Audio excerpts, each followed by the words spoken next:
आप देख रहे हैं न्यूज टुडेज 124 और आज हम बात करेंगे बिहार चुनाव की सबसे बड़ी अपडेट पर। बीजेपी की दिल्ली में चल रही अहम बैठक जिसमें उम्मीदवारों के नाम लगभग तय कर लिए गए हैं, लेकिन इस मीटिंग के पीछे सिर्फ टिकट बंटवारा नहीं बल्कि एक बड़ा पॉलिटिकल खेल भी छिपा है। तो चलिए पूरी कहानी समझते हैं धीरे धीरे, साफ साफ और सच्चाई के साथ। दोस्तों, बिहार का चुनाव हमेशा से पूरे देश की राजनीति का मूड सेट करता है। यहाँ जो हवा बहती है वो अक्सर दिल्ली तक असर करती है। 2025 का यह चुनाव भी ऐसा ही माना जा रहा है, क्योंकि यहाँ केवल वोट की लड़ाई नहीं बल्कि गठबंधन की विश्वसनीयता और जनता के भरोसे की लड़ाई चल रही है। एक तरफ है एनडीए गठबंधन जिसमें बीजेपी, जेडीयू, हिंदुस्तानी आवाम मोर्चा और कुछ छोटे दल शामिल हैं। दूसरी तरफ है महागठबंधन जिसमें आरजेडी, कांग्रेस और लेफ्ट पार्टियां हैं। लेकिन इस बार फर्क ये है कि दोनों गठबंधनों के अंदर ही असंतोष उबल रहा है। अब आते हैं आज की बड़ी खबर पर। दिल्ली में बीजेपी चुनाव समिति की बैठक चल रही है। सूत्रों के मुताबिक पार्टी ने अपने ज्यादातर उम्मीदवारों के नाम फाइनल कर लिए हैं, लेकिन सीट शेयरिंग पर अभी भी एनडीए के अंदर खींचतान जारी है। जेडीयू चाहती है कि उसे 2020 जैसी सीटें मिलें, जबकि बीजेपी अब बड़ा भाई बनकर ज्यादा सीटें अपने पास रखना चाहती है। इसी वजह से आज दिल्ली में देर रात तक चली बैठक सिर्फ उम्मीदवारों के नाम तय करने के लिए नहीं बल्कि एनडीए के भीतर टूट को रोकने के लिए भी थी। दोस्तों, ये जोक मनाने का दौर चल रहा है। इसका मतलब सीधा सीधा ये है कि कई छोटे दल और नेता टिकट न मिलने से नाराज हैं। कहा जा रहा है कि कुछ सीटों पर बीजेपी और जेडीयू दोनों दावेदारी कर रहे हैं, यानी एक ही सीट पर दो साथी पार्टी के नेता टिकट मांग रहे हैं। अब बीजेपी हाईकमान के सामने मुश्किल ये है कि अगर किसी को टिकट दें तो दूसरा नाराज हो जाएगा और अगर टिकट न दें तो वो नेता पार्टी बदल भी सकता है। इसलिए बीजेपी के अंदर रणनीति ये है कि पहले बड़ा नुकसान टालो फिर नाम ऐलान करो। बीजेपी इस बार बिहार में नरेंद्र मोदी के चेहरे के भरोसे उतरना चाहती है, क्योंकि केंद्र की योजनाओं, घर घर नल, पीएम आवास, सड़कें और गरीब कल्याण योजनाएं,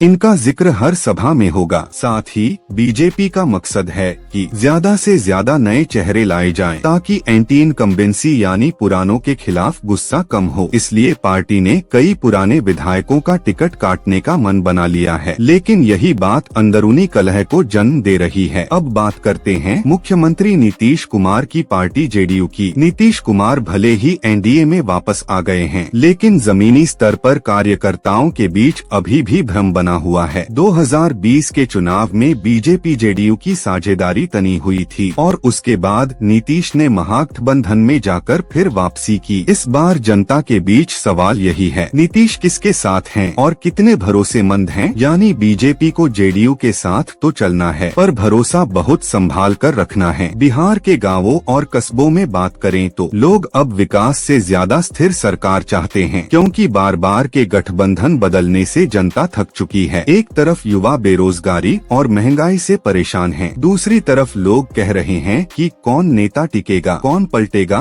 कोई भरोसा नहीं। सोशल मीडिया पर भी देखा जा रहा है कि युवा अब खुलकर सवाल पूछ रहे हैं, नौकरी कहाँ है, रोजगार कहाँ है? महागठबंधन की ओर से तेजस्वी यादव इस बार पूरे जोश में हैं। उनकी कोशिश है कि इस बार युवा बनाम पुराना सिस्टम का नैरेटिव बने। तेजस्वी यादव लगातार कह रहे हैं कि हम रोजगार देंगे, अवसर देंगे और बिहार को बदलेंगे। हालांकि बीजेपी इसे सिर्फ वादों की राजनीति बता रही है। बीजेपी की आज की बैठक के बाद उम्मीद है कि अगले 24 से 48 घंटे में पहली उम्मीदवार सूची जारी कर दी जाएगी, लेकिन असली खेल तब शुरू होगा जब टिकट बंटवारे के बाद असंतोष सामने आएगा। कुछ नेता बगावत करेंगे, कुछ निर्दलीय उतरेंगे और कुछ दूसरी पार्टियों में शामिल हो जाएंगे। यही चीज आने वाले हफ्तों में बिहार के चुनावी माहौल को सबसे ज्यादा प्रभावित करेगी। तो दोस्तों, बिहार चुनाव अब सिर्फ सीटों की लड़ाई नहीं बल्कि भरोसे की परीक्षा बन चुका है। बीजेपी और एनडीए के सामने चुनौती है